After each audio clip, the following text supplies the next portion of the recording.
Assalamualaikum warahmatullahi wabarakatuh. Waalaikumsalam warahmatullahi wabarakatuh.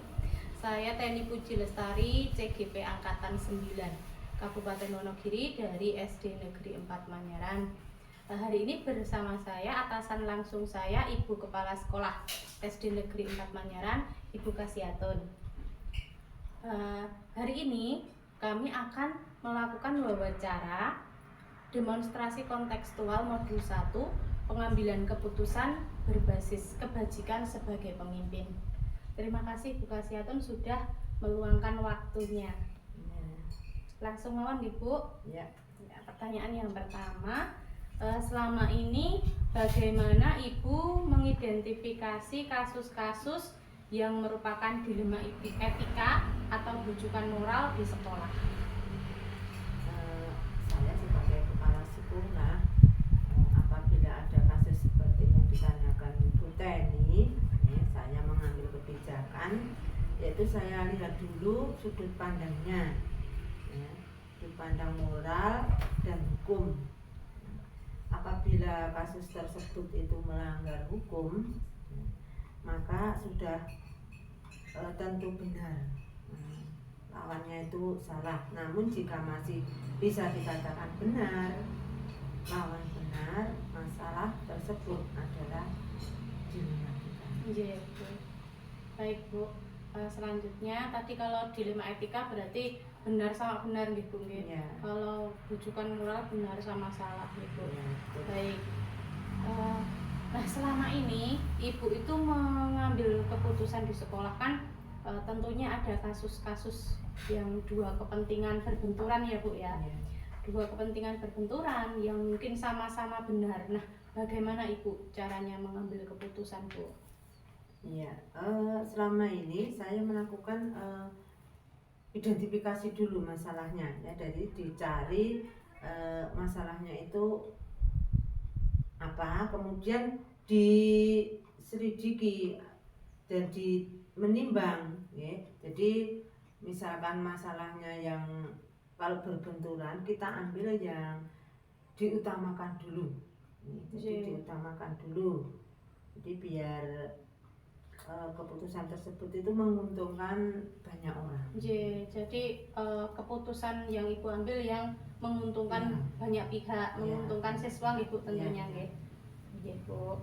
Baik, selanjutnya untuk memutuskan hal tersebut itu langkah-langkah atau prosedur apa yang biasanya Ibu pakai di sekolah? Oh ya, yang pertama itu kita cari penyebab masalahnya dulu. Kemudian siapa yang terlibat dalam masalah itu. Terus biasanya kalau kita mencari informasi, kita cari orang yang terdekat, yang terdekat.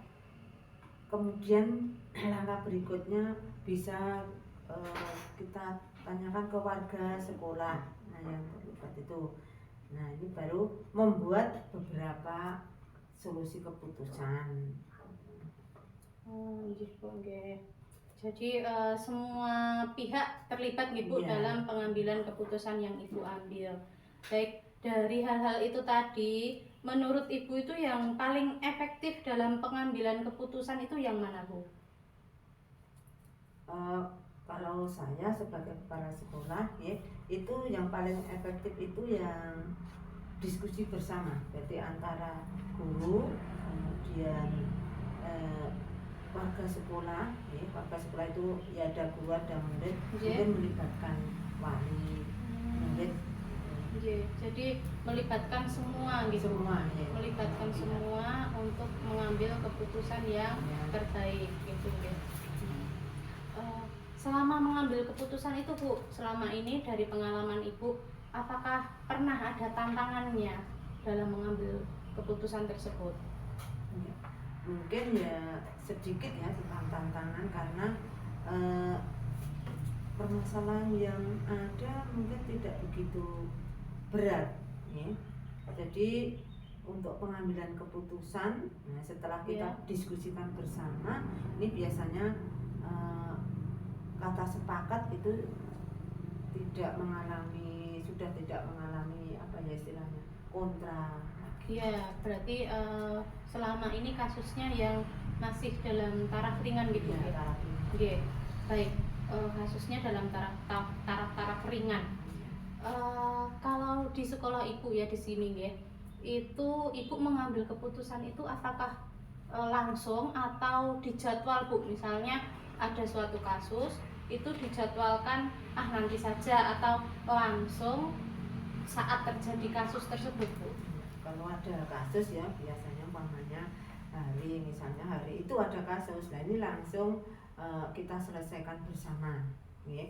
Dan nanti kita cara menyelesaikannya ya seperti yang sudah saya terangkan tadi, ada beberapa yang terlibat ya, antaranya mestinya guru dan penyebab kasusnya itu sumbernya apa gitu. Langsung kita selesaikan bersama. Ini kalau ringan ya bu, Ya, tapi kalau kasusnya berat menghubungi berbagai pihak ya, dulu. berbagai pihak kita tegur, kemudian nanti biasanya kita beri teguran berapa kali, ada sanksinya. Kemudian kalau ya berat, ya kalau hukumannya berat ya nanti kita melibatkan pihak lain. Baik, apakah ada faktor-faktor yang mempermudah atau membantu Bu Kepala dalam pengambilan keputusan kasus-kasus dilema etika di sekolah Bu? Ya ada faktornya ya untuk mempermudah, karena kita itu lingkungan pendidikan terdiri dari ada lingkungan, ada lingkungan sekolah, ada wali, ya, ada guru. Jadi asalkan kita saling menjalin kerjasama, koordinasi itu akan memperlancar mengatasi suatu permasalahan. Terakhir nih Bu, dari semua hal yang sudah Bu Kepala sampaikan, mungkin ada pengalaman atau pembelajaran yang bisa Ibu petik dari kasus-kasus tersebut Bu? Ya, untuk sebagai istilahnya permasalahan itu menjadikan saya lebih istilahnya menjadi lebih matang dalam mengolah suatu masalah begitu. Lebih bijaksana, lebih bisa ya. Oke, baik Bu, terima kasih atas waktunya hari ini dalam wawancara ini. Semoga yang Ibu sampaikan bisa menambah wawasan pada saya, bisa menambah ilmu pada saya, dan bisa memberikan saya gambaran dalam mengambil keputusan ke depannya. Jadi terima kasih Bu. Sama-sama, ya kita saling sharing ya Bu. Mudah-mudahan ya Bu Teni sebagai calon guru penggerak, bukan calon, ya, bisa meningkatkan mutu pendidikan terutama di sekolah kita sendiri. Amin. Terima kasih Bu. Assalamualaikum warahmatullahi wabarakatuh. Waalaikumsalam warahmatullahi wabarakatuh. Saya Teni Puji Lestari, CGP Angkatan 9 dari Kabupaten Wonogiri yang bertugas di SD Negeri 4 Manyaran. Siang ini bersama saya Bapak Ngatina, Ya. Kepala Sekolah SD Negeri 4 Pagutan. Kami akan melakukan wawancara untuk demonstrasi kontekstual modul 3.1. Terima kasih Pak atas waktunya. Iya, sama-sama. Langsung saja nih Pak ini. Iya, monggo. Baik, untuk yang pertanyaan pertama, selama ini Pak, bagaimana Bapak mengidentifikasi kasus-kasus yang merupakan dilema etika atau bujukan moral di sekolah Bapak? Iya, terima kasih. Dilema etika dan bujukan moral atau dilema etika atau bujukan moral itu suatu kata yang mirip, hampir tidak bisa dibedakan antara etika dan moral. Tapi kalau kita cermati, tetap ada perbedaannya. Bagaimana cara mencermatinya? Yaitu dengan sudut pandang moral dan hukum. Apabila kasus tersebut melanggar hukum, berarti hal tersebut sudah jelas antara benar dan salah. Tetapi jika permasalahan itu ada yang benar menurut orang banyak, juga benar menurut hukum, tetapi ada pula yang mengatakan itu salah, padahal itu benar. Nah, itulah yang dikatakan dilema etika. Baik. Kemudian ini di sekolah Bapak misalnya, Ya. pernahkah ada kasus yang kasusnya berbenturan sehingga menimbulkan itu Bapak harus mengambil keputusan ya Pak ya? Keputusan dari kasus kebijakan nilai-nilainya yang berbenturan Pak. Ya, banyak sekali. Satu contoh, misalnya pada hari efektif seorang guru harus mengajar di kelas, jelas itu menjalankan tugas di kelas, jelas. Tapi di sisi lain, ketika menjalankan tugas itu bersamaan pula anaknya sakit. Nah, padahal butuh pertolongan, harus dibawa ke rumah sakit. Mengajar wajib, kemudian menolong anak juga wajib. Meskipun jika harus mengobatkan anak ke rumah sakit harus meninggalkan tugas. Tapi kan itu benar menjalankan tugas, benar merawat anak yang sakit. Nah, kalau kita sebagai seorang pimpinan tidak memahami hal semacam itu, tentunya akan berdampak buruk terhadap prestasi kerja, baik itu prestasi kerja guru yang bersangkutan maupun prestasi di sekolah. Baik, selanjutnya tentunya Bapak banyak sekali kasus di sekolah karena sudah lama mengajar dan sudah lama menjadi kepala sekolah Pak, sudah 7 tahun Pak ya. Baik, langkah-langkah atau prosedur seperti apa Pak yang Bapak lakukan selama ini Pak? Ya, untuk menentukan langkah-langkah mengambil keputusan semacam itu sebenarnya kalau dikatakan mudah ya mudah, dikatakan sulit saya rasa tidak sulit. Hanya yang berbicara adalah etika dan moral. Namun juga tidak lepas kita harus memandang apa yang menyebabkan benturan tersebut, kemudian siapa yang terlibat di dalamnya, dan kita juga harus bertanya kepada orang lain, mungkin dengan teman sejawat, dengan lingkungan sekitar. Dan setelah ketemu permasalahannya, kita harus mendiskusikan, membicarakan bersama untuk menentukan hal yang terbaik. Jangan sampai ada yang dirugikan setelah mengambil keputusan itu. Nah, itulah yang harus kita jalankan. Wah, kalau prosedurnya seperti itu, mungkin nanti saya juga bisa meniru sehingga bisa mengambil keputusan yang terbaik Pak ya.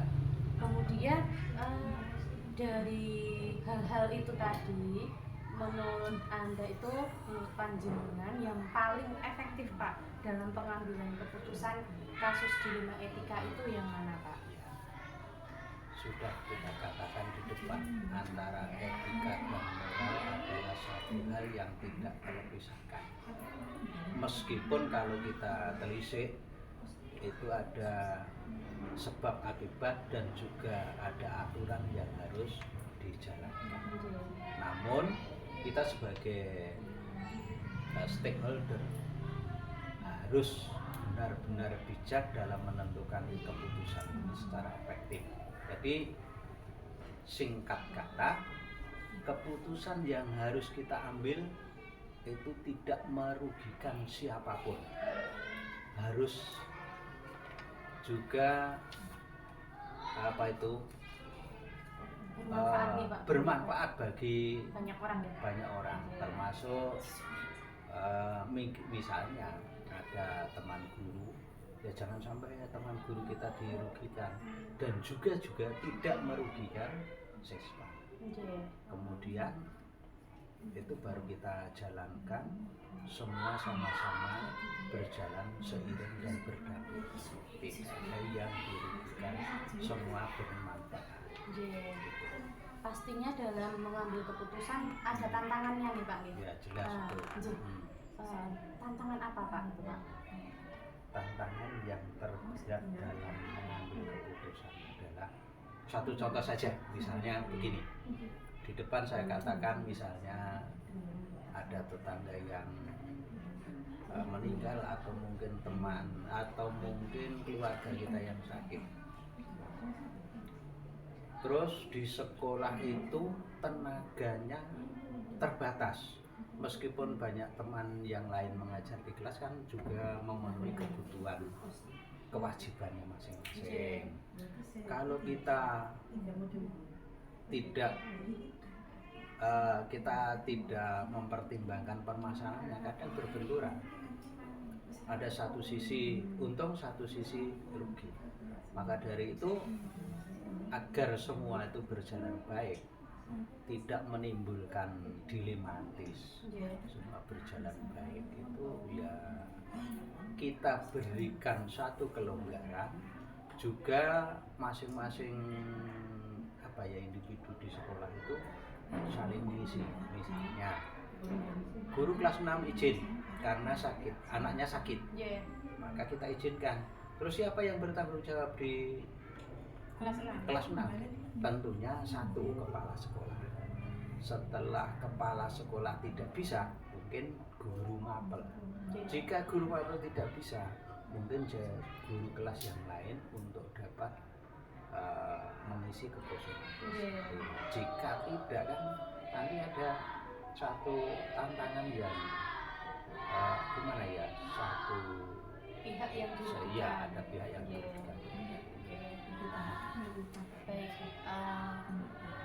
apakah Anda memiliki sebuah jadwal atau tata kelola tertentu Pak untuk memecahkan kasus dilema etika tersebut? Misalnya, apakah Anda langsung menyelesaikan kasusnya saat itu atau punya jadwal terperinci Pak? Ya, terima kasih. Itu ada dua hal yang perlu kita pertimbangkan, tergantung permasalahannya. Jika permasalahan itu ringan saja, tentunya selaku kepala sekolah harus mengambil kebijakan secepatnya agar segala permasalahan itu cepat teratasi, terselesaikan dan bermanfaat semuanya. Namun jika masalah itu berat, tentunya kita harus berkoordinasi pertama dengan teman sejawat, terus orang tua, mungkin pengurus komite juga tidak lupa kepada anak-anak kita. Nah, dan juga kita hidup di lingkungan sekitar itu ada tokoh masyarakat, misalnya Pak RT, Pak RW, Pak Kadus, mungkin Pak Lurah. Jika perlu untuk bersama-sama menyelesaikan permasalahan itu, mengapa tidak kita hadirkan? Berarti termasuk orang-orang yang membantu nih Pak, orang-orang yang membantu untuk mempermudah Bapak untuk mengambil keputusan. Agar keputusan itu benar dan tepat sesuai dengan harapan.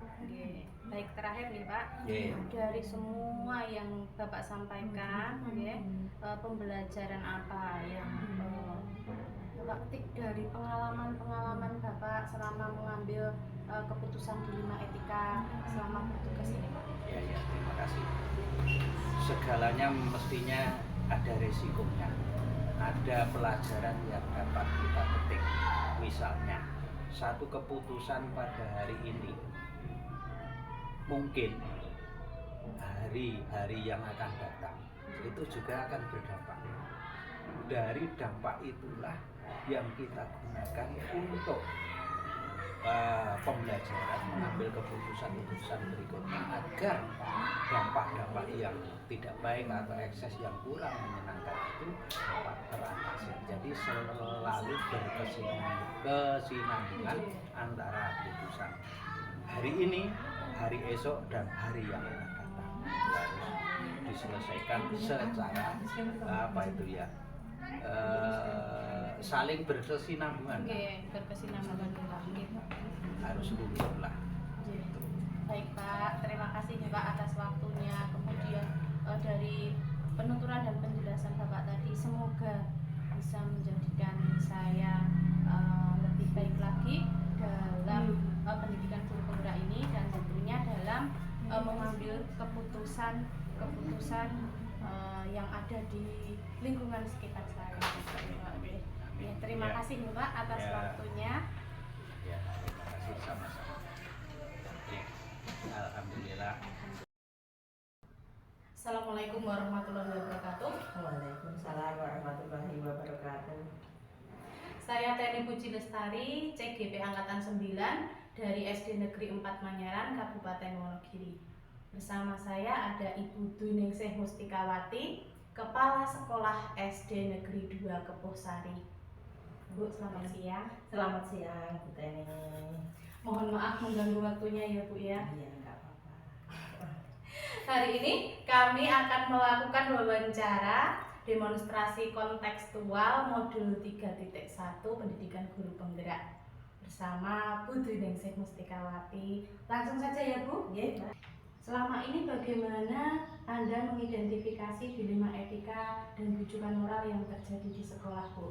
Iya. Begini Bu Teni, jadi kalau dilema etika itu masalah ya, yang benar melawan yang benar ya, sementara bujukan moral ya, itu masalah yang benar melawan yang salah, seperti itu. Berarti ada dua kepentingan berbenturan gitu. Iya, Iya. sekali. Baik, selanjutnya jika ada dua kepentingan yang berbenturan, itu bagaimana Anda mengambil keputusan Bu?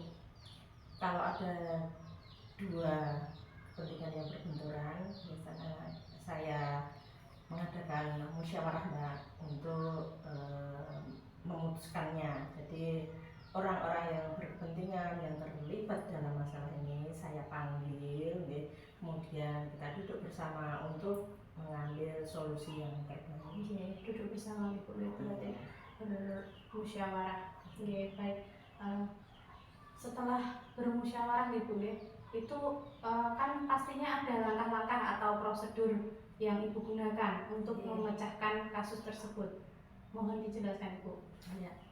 Ketika bermusyawarah, langkah yang pertama itu yang saya ambil itu mengidentifikasi pertanyaan yang terkait dengan etika moral itu. Bagaimana atau seharusnya ya jawaban yang sesuai dengan norma. Ya. Kemudian untuk tahapan yang selanjutnya itu saya membuat daftar ya, daftar solusi. Akhirnya nanti yang cocok untuk mengatasi masalah itu apa.